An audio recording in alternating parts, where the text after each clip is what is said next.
লোকসভা নির্বাচনকে সামনে রেখে প্রচারে ঝড় তুলল ভারতীয় জনতা পার্টি। দুই আসনে প্রার্থীদের রেকর্ড ভোটে জয়ের জন্য প্রচার তুঙ্গে তুলেছেন দলের রাজ্য নেতৃত্ব।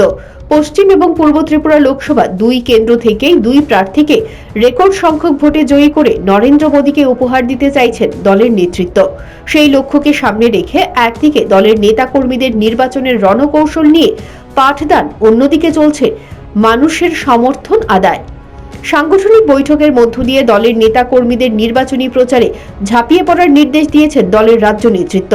সেই মতো বুধবার প্রদেশ বিজেপির উদ্যোগে রাজধানীর ভগৎ সিং যুব আবাস কেন্দ্রে সাংগঠনিক বৈঠক অনুষ্ঠিত হয়। সেই বৈঠকে উপস্থিত ছিলেন মুখ্যমন্ত্রী ডক্টর মানিক সাহা, প্রদেশ বিজেপি সভাপতি রাজীব ভট্টাচার্য, অর্থমন্ত্রী প্রণজিৎ সিংহ রায়, কৃষিমন্ত্রী রতনলাল নাথ, আগরতলা পুর নিগমের মেয়র দীপক মজুমদার প্রমুখ। সাংগঠনিক বৈঠক সম্পর্কে প্রদেশ বিজেপি সভাপতি রাজীব ভট্টাচার্য বলেন, নির্বাচন আসন্ন, তবে এর জন্য দল আগে থেকেই প্রস্তুত। দীর্ঘদিন আগে নির্বাচনী টিম তৈরি করা হয়েছিল।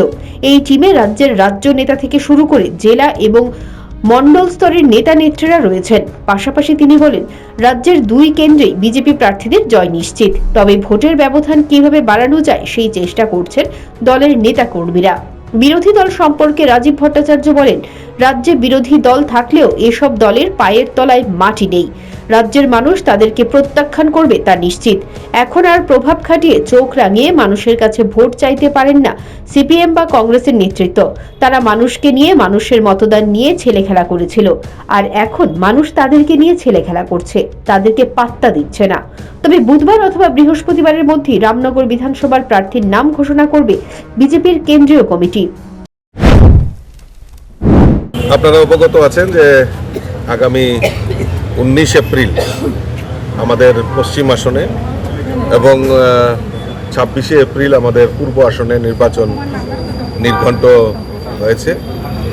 তো এই নির্বাচনকে সামনে রেখে দফায় দফায় বিভিন্ন জায়গাতে আমাদের নির্বাচনী টিম তৈরি করা হয়েছে এবং আমাদের এই নির্বাচন পরিচালনার জন্য কিভাবে আমরা পরিচালনা করব, কিভাবে আমরা অগ্রসর হব, তার রূপরেখা তৈরি করার জন্যই বিভিন্ন দফায় দফায় আমরা সাংগঠনিক বৈঠক করছি।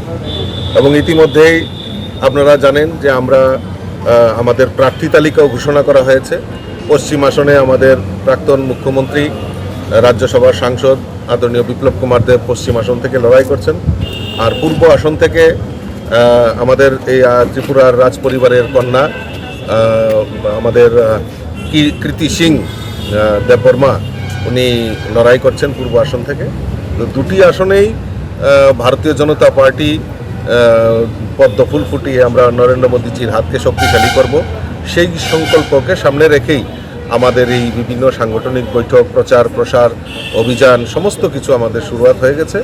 তো সেই লক্ষ্যকে সামনে রেখে আমাদের আজকের এই সাংগঠনিক। প্রদেশ বিজেপির সাংগঠনিক বৈঠকে দলের নেতা কর্মীদের উপস্থিতি ছিল প্রত্যক্ষ করার মতো।